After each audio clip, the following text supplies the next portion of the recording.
Spring mass system में बहुत बार हमारे पास स्प्रिंग्स के कॉम्बिनेशन होते हैं। कॉम्बिनेशंस को देख लेते हैं। सबसे पहले होता है हमारे पास सीरीज कॉम्बिनेशन। सीरीज कॉम्बिनेशन में हमारे पास देखो ये स्प्रिंग सीरीज में लगी है।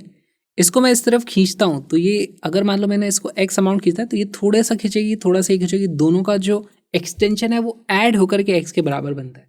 लेकिन खास बात क्या है, इन दोनों में जो फोर्स होगा, क्योंकि ये सीरीज में लगे हैं, जितनी टेंशन स्प्रिंग में होगी उतनी टेंशन स्प्रिंग में होगी, तो टेंशन यहाँ पे सेम होती है। बोल सकते हैं फोर्स की वैल्यू सेम होती है। तो यहाँ पे हम यूज़ क्या करते हैं, K1 X1, यहाँ पे जितना भी इसमें एक्सटेंशन होगा X1, इसमें एक्सटेंशन होगा A2, है ना, X2, तो ये K1 X1 is equal to K2 X2 is equal to K equivalent. इन दोनों की जगह जो K इक्विवेलेंट आएगी उसको रख दो, और इसको ओवरऑल कितना खींचा जाएगा, X1 इसे खींचा था, X2 इसे खींचा था, टोटल एक्सटेंशन हो जाएगा X1 प्लस X2। इस तरीके से आप सॉल्व कर सकते हो। तो यहाँ से हमारे पास फॉर्मूला आ जाता है, वो इस तरीके से आता है हमारे पास 1/K equivalent is equal to 1/K1 plus 1/K2 plus जितनी भी स्प्रिंग सीरीज में लगी है, मान लो 10 स्प्रिंग लगी हैं तो सबको इस तरीके से ऐड कर दो। अब इसी का एक स्पेशल केस कि सिर्फ 2 ही स्प्रिंग लगी हुई हैं, तो यहाँ पे अगर आप LCM ले लोगे तो आपके पास जो वैल्यू आ जाती है वो आ जाती है K equivalent is equal to K1 K2/K1 plus K2। ये काफ़ी इंपॉर्टेंट रिजल्ट है, वैसे तो आपको पता ही होगा ये। दूसरा हमारे पास जो कॉम्बिनेशन है वो है पैरेलल कॉम्बिनेशन। वो कुछ इस तरीके का दिखता है। पैरेलल कॉम्बिनेशन में क्या होता है, अगर मैंने इसको x अमाउंट से खींचा है तो इसमें भी x का एक्सटेंशन होगा, इसमें भी x का एक्सटेंशन होगा, है ना। यहाँ पर एक्सटेंशन दोनों ही स्प्रिंग में सेम होता है।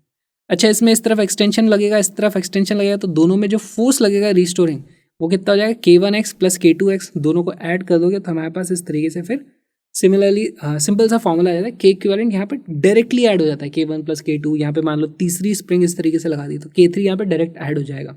बहुत ही सिंपल है ये। तीसरा एक और हमारे पास कॉम्बिनेशन होता है, उसको हम एंटी पैरेलल कॉम्बिनेशन बोलते हैं। एंटी पैरेलल इसको क्यों बोलते हैं, पहली बात तो ये दिखता सीरीज जैसा, लेकिन ये है एक्चुअली पैरेलल। कैसे, देखो अगर मैंने इसको इस तरफ एक्स अमाउंट से खींच दिया तो इसमें जितना एक्सटेंशन होगा उतना इसमें कंप्रेशन हो जाएगा, है ना। फोर्सेस डायरेक्टली ऐड हो जाते हैं, ये भी इधर फोर्स लगाएगा, ये भी इधर फोर्स लगाएगा, दोनों स्प्रिंग पीछे की तरफ रिस्टोरिंग फोर्स लगा रहे हैं, तो फोर्सेज यहाँ पर डायरेक्टली ऐड हो जाते हैं। सिमिलरली यही वाला हमारे पास फॉर्मूला आ जाएगा, K equivalent is equal to K1 plus K2।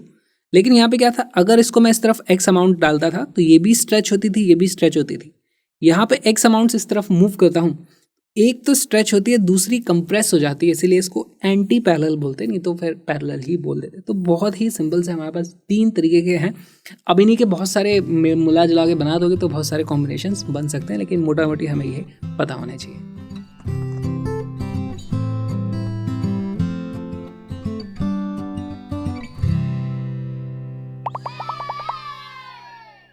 A body of mass m executes vertical SHM with time periods T1 and T2 when separately attached to spring A and spring B respectively। तो हमारे पास ये मास है, अगर मान लो यहाँ पर ये वाली स्प्रिंग नहीं होती तो हमारे पास टाइम पीरियड आता है T1, अगर ये वाली स्प्रिंग नहीं होती तो टाइम पीरियड आता है T2। अब दोनों को हमने लगा दिया है, तो बताओ कि अब हमारे पास जो टाइम पीरियड आ रहा है वो T0 है, तो इनमें से कौन सा वाला रिलेशन ट्रू रहने वाला है। तो यहाँ पे आपको कौन सी इक्वेशन हो जाएगी, T is equal to 2π√m divided by K। अलग अलग K के कॉम्बिनेशन के लिए अलग अलग T1, T2 और T0 आएगा। फिर आपको देखना है इनमें से कौन सी इक्वेशन आती है। बहुत ही अच्छा सवाल है, वीडियो को पॉज करो, क्वेश्चन को सॉल्व करो।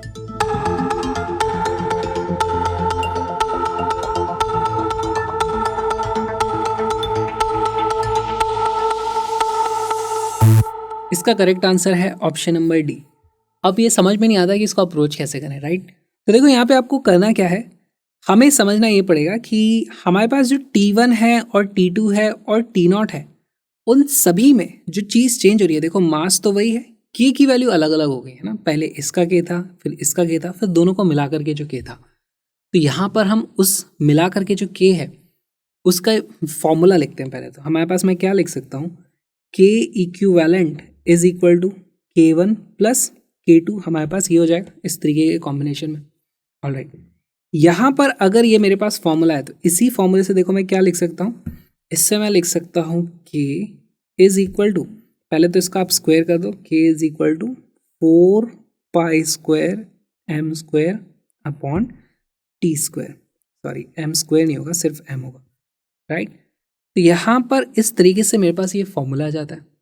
अब देखो 4π² m, ये तो हर एक उसमें सेम रहने वाला है। तो अगर आप यहाँ पे रखोगे, यहाँ पे रखोगे, यहाँ पे रखोगे, तो ये 4π² m वाली टर्म कैंसिल आउट हो जाएगी। चलो मैं लिख ही देता हूँ फिर भी। तो तो यहाँ पर देखो मैं के इक्विवेलेंट की वैल्यू लिख देता हूँ, K1 प्लस K2 है ना। के इक्विवेलेंट के केस में हमारे पास टाइम पीरियड आता है T0। के इक्विवेलेंट की जगह मैं लिख दूंगा 4π² m अपॉन T0 का square is equal to K1 के केस में क्या लिख दूंगा, जिस वक्त हमारे पास सिर्फ ये वाली स्प्रिंग है तो वहाँ पर आ जाएगा 4π² m अपॉन T1 का स्क्वायर प्लस K2 की जगह मैं क्या लिख सकता हूँ, वो हो जाएगा हमारे पास 4π² m डिवाइडेड बाय T2 का स्क्वायर। ठीक है, तो यहाँ पर आप देखते हैं ये सारे इस तरीके से कट जाते हैं, हमारे पास इक्वेशन क्या आ जाती है 1/T0 का square is equal to 1/T1 square plus 1/T2 का square which is option number D. इस तरीके से ऑप्शन नंबर डी हमारे पास करेक्ट आंसर आ जाता है। तो हमें बस यहाँ पे यही करना था, है ना। इस तरीके से जो हमारी स्प्रिंग इक्विवेलेंट कांस्टेंट वाली जो इक्वेशन है उसी को टाइम पीरियड की टर्म्स में आपको लिख देना है, क्योंकि मास और ये 4π² सभी में सेम है, वो इस तरीके से कट जाता है। हमारे पास ऑप्शन नंबर डी सीधे सीधे आंसर आ जाता है। ये जो वीडियो आपने देखा एक्चुअली एक छोटा सा पार्ट है एक बहुत ही प्यारे से क्रैश कोर्स का लिंक डिस्क्रिप्शन में, वहाँ पे हमने 40 वीडियो में कंप्लीट 11th और 12th की फिजिक्स को कवर कर लिया है। बहुत सारे PYQs हैं वहाँ पर, link is in the description. Colourful notes की PDF भी आप वहीं से डाउनलोड कर सकते हो इस सेशन के, तो उसको ज़रूर चेकआउट करना। साथ में मेरे व्लॉगिंग चैनल को भी देख सकते हो आप। और अब हम मिलेंगे नेक्स्ट क्लास में।